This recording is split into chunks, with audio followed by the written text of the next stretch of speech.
apart from the Wednesday night game? Played a really good basketball team today. Obviously, I think that you could see how good Columbia is, and we knew coming into this game the type of opponent that they were. And they did a great job of controlling both sides of the ball, offensively and defensively. And they out-toughed us here today, no question about it. They out-coached us here today. And we got to get healthy. We're not healthy. But not using that as a crutch whatsoever. But I think that this coming week will be good for us to, one, fight through exams, but two, to get healthy, and then get back to who we need to be. I saw things today where I haven't seen them in a long time from this team. I thought at times we were frustrated. And we gave up on possessions, and very rarely do we give up baskets on, transition baskets on makes. So that was a first. We played fast teams before. Drake's just as fast as them. Drake shoots the ball just as well as they do, and so and again a same motion team. So I think that what we did defensively, I think hurt us. We switched. To really try to contain, them offensively and beat them on the three-point shot. We did not do a good job of containing the dribble penetration. Therefore, it got us in rotations. Therefore, they got kick-out threes. But more importantly, I just thought they were more aggressive. They wanted it more. And that's the part that, kind of hits home the most and disappoints me the most, is that they wanted it more.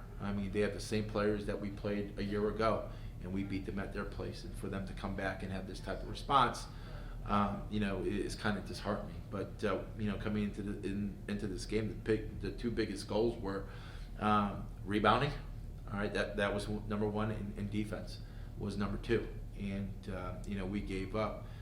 Multiple offensive rebounds to kick out threes. They had baskets in transition, or layups in transition, which they missed, and we didn't run back.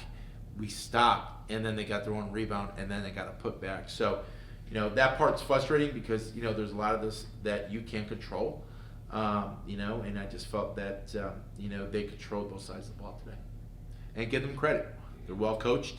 I taught Megan everything that she knows, by the way. If you didn't know, Meg played for me when I was at Columbia. She was my starting point guard there. But give them credit. I thought they were prepared, and I thought they were disciplined on both sides of the ball and did a great job scouting us. Questions? Besides shooting the ball really well, what makes Abby Shue just such a special player? She's good. She's tough. And she's confident. And, last year in the first half, she got in foul trouble. She was struggling from the perimeter, but got it going late in the second half, and we were up 20 plus on them last year, and, they cut it back to 7, and with 3 minutes to go, and then we controlled the rest of the way. But, she just has that ability. They got players, and it's not like, you look at it, They have Power 5 transfers as well, and they're good. They're good. They're skilled. They have size. They have athletic ability. And everyone can shoot the ball. What did you like from Kristen Williams? I know she didn't get a lot of playing time, but when she came out, she fought really hard for 2 rebounds and brought an energy that I think was sorely needed late. So yeah, absolutely, and that's what we're looking for. And I say that all the time. If you're not happy with your minutes, you got to do whatever's in your power to. If you play 3 minutes, do everything you can in those 3 minutes to, then change them to 5 minutes, to 6 minutes, and grow your minutes that way. And I thought she came in and she played extremely hard and was going to do and impact the game however she could, and going to rebound like that. I haven't seen that before, so, it was great to see her being that aggressive.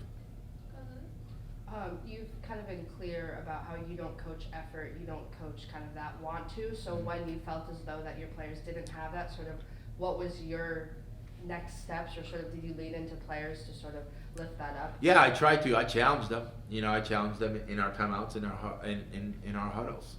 You know, I mean, like, you know, they understand expectations, you know, and for me, it was just frustrating because, you know, I don't see that a lot.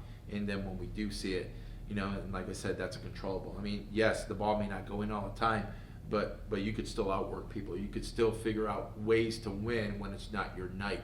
And I just felt, you know, here tonight, like we didn't have any room. I mean, in order to beat them, there was no room for that. And again, I thought they did a great job of executing on both sides of the ball. As a team, what's a main takeaway from this game for moving forward? Well, the main takeaways is these games, when we prepared our schedule, we did it for the purpose of playing postseason play. You know, we did it to prepare us for our conference season. So we knew what we were getting into, you know, in playing them. You know, I expect them. I think they're the best, you know, team in the Ivy League, no question about that. You know, and they're extremely talented. So when you play a team like this, you know, it kind of exposes some of your weaknesses a little bit. You know, and so what we'll do is we'll go back, because I think, you know, as a staff, I think there were some things that we could have, you know, done a little bit differently, changed up how we were defending certain actions, you know, and midway through the first half, not wait until, you know, late in the third period. But I thought we could have probably made some adjustments earlier on.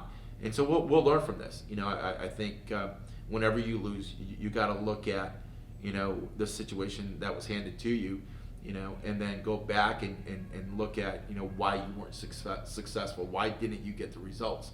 We'll do that, I promise you. You know, and we'll look at it and we'll learn from it, and we'll do everything in our power to be better the next time we take the court. Final question. How do you plan to keep that competitiveness and that want to over the next 11 days? Yeah, well, practice is gonna be really competitive, you know, and we will put our players in positions to where they're playing for something each and every single possession. So the one thing that I've learned, you know, players don't like to do a lot of extra conditioning, a lot of extra running, you know, for whatever reason, you know. When they do run, they get that, you know, they have that understanding. So when you're competing for something, you know, and you know, they'll get after it there. But we got to come back to practice. We got to work hard, and we got to continue to get better. You know, and our bench needs to continue to improve. You know, those players, you know, who aren't receiving big minutes, they need to get in the gym and continue to get better. You know, practice. When we practice as a team, it's for our team to get better. It's not for, you know, you individually to get better. You know, everything is all team in what we do. You know, and so it's like you gotta, you know, spend that, you know, other 15 minutes or whatever, 15 minutes before, 10 minutes after, or 15 minutes after, that 30 minutes you gotta utilize to become a better basketball player. You know, because that's where you get your confidence. Everyone says, you know, well, what can I do? What can I do? Well, you get your confidence from practice. You know, I can't give you a magic pill and all of a sudden make you confident. You know, that's not how it works. You know, so they're going to be challenged. We're going to get after it. We're going to learn from this, and we're going to move forward. Thank you. Thank you. Thank you.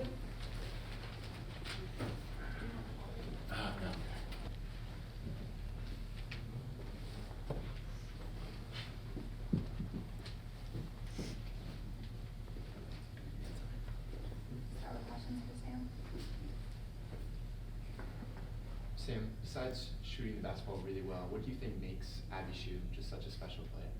I mean, obviously you said it. She can really shoot the ball, but I think what makes her more of a threat, if you take the three away, she's got a good mid-range game. She can get to the basket, and she's always moving. So like you look away for a second, and she's moving, and she's gonna find an open shot regardless where that is. And she does a good job of getting her teammates involved as well. As you guys saw, if we took the three away, she took a dribble or two and found her open teammate. So she's a really talented player, as you guys saw tonight. And we knew that coming in. Tried to limit her, and obviously didn't do a great job of it. In a game like this where kind of Birdie, I mean, he had Piafen, he had Stefan, Kristen, a lot of his bench, and sort of when you're on the court with people who not necessarily always are on the court with you, how do you kind of gather everyone to sort of be ready, but also at the same time uplift them so you're not too, I don't know. Yeah, I mean, I think a big thing for like collectively and like individually, a big thing we focus on is like huddling every dead ball we can. So like as like individually, I think I'd really focus on doing that because sometimes just with like the speed of the game and everything, we'll forget about that. So just kind of huddling after every dead ball, and if we're switching up our defenses and stuff like that, just like reminding them because they are getting more minutes like here and there. So just like making sure they're aware of what we're doing because we changed some things on the fly, like had a few different defensive concepts that we switched up here today. And then same thing offensively, just kind of trying to get them to keep calm, do what they do in practice because they've been practicing pretty well. So just like having that mindset of like just because it's a game, you don't need to like try to step out of your comfort zone. Just do what you do because what you do is really good. So just kind of trying to keep them grounded and not let the nerves affect them too much. Gotcha. How do you think the week-long layoff affected the energy of the team? Honestly, I feel like the week off kind of went faster than like you would expect. Energy was a big focus in practice though. Like we had a lot of energy this entire week. Like each practice was pretty high energy for the most part. We had like our like drop-offs here and there, but I think overall energy was really good.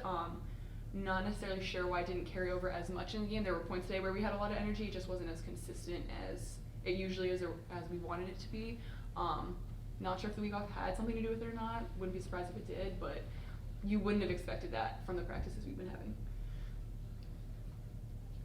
So you said how the energy didn't really transition into the game. Why do you think that is, and how are you gonna make sure in the future that energy does transition? Yeah, I mean, I think we're like a pretty experienced team, got a lot of upperclassmen, and usually, like if mistakes are made, we usually don't let it affect us. And I think today we let it affect us more than we usually do, and that might have been just because like a few more of us were making more mistakes instead of just like one person and picking them up. It was a few, maybe like 3 or 4 of us were making mistakes, and instead of like trying to lift each other up, we were like focusing on that, which we can't really let happen. We're too experienced and too old, like too 4th, 5th, 6th year for that. So just kind of like regrouping and focusing on that and like having that next play mentality, regardless if 5 people mess up or just one person messes up. You're getting kind of the point of the season where you just got back from a 2-week road trip. Like it's starting to get, people might have nagging injuries or get tired. Are you looking forward to the 2 weeks sort of to take a break and sort of reset mentally? Yeah, I think, I mean, we definitely need that. What I think you said, like we got 1 game in the next like 17 days. Like we will definitely be practicing hard. So it's not going to be like super easy on our bodies, but with classes ending and everything, really just focusing on basketball for the next month or 2 since we have a pretty long Christmas break will be definitely beneficial, and just being able to like get the extra rehab, extra recovery and all that aspect, and having the mental like go with classes, like having that take a break, I think will directly positively affect our bodies because obviously you guys know like classes are stressful, so having that off I think will see a positive correlation with our bodies and physical aspect, and just getting back in shape because we've obviously had little injuries here and there, so just focusing on getting everyone back to 100%, which is we have enough time for. In the third quarter, UMass contributed to a 5-point game. Then they went on a 9-0 run in 45 seconds to basically put it away. How demoralizing was it for the team and for you every time felt like you were getting back in there when they would hit a big 3? Yeah, no, that obviously it was like super frustrating. I think Destiny might have hit a 3 to bring it within 5, if I remember correctly. And I kind of thought, momentum was going our way. And that was pretty early in the third quarter, I feel like relatively early. And momentum seemed like it was going to be going our way, and then they just always had an answer. And not that we were getting like bad shots, but shots weren't falling for us, and theirs were. So it was pretty frustrating, like for sure. And then I think we did a pretty good job coming out in the 4th, attacking and scoring. But like unfortunately it was a little too late. We would score, but we were also letting them score. So it kind of never really brought it back within a certain amount. It was probably like an 8 to 12 point game for like the duration of the 4th. So just getting stops when we need them instead of finally waking up on offense and scoring. We needed to reciprocate it on the other side. Thanks, Sam. Thank you guys. We're going to take a trip off.